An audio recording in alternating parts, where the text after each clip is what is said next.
Ish, apa hal ni hari ni? Apa hal sharing ni berat sangat? Aku bawa lori ke bawa bas? Ish. Okay guys, hari ni I nak share kalau kereta steering anda bawa you rasa berat, susah macam bawa lori, sekarang I beritahu apa masalah dia. Nombor satu masalah, dia kalau pakai power steering pump, power steering minyak, cek power steering pump you sama ada sudah bocor, minyak kurang pun boleh jadi. Yang nombor dua, kalau dia pakai itu power steering pump, dia pun ada itu belting. Kalau belting you sudah putus, dia itu power steering pun tak function. Yang lagi satu, mungkin you punya power steering rack sudah bocor. Kalau rack bocor, hose bocor, ini semua kena check lah.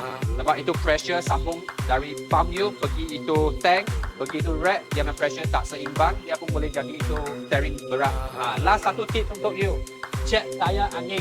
At least 1 bulan 1 kali tengok sama ada tayar angin sudah kurang. Kalau kurang tayar angin, dia boleh jadi berat. Kalau nak check tayar angin, nak pump berapa ni,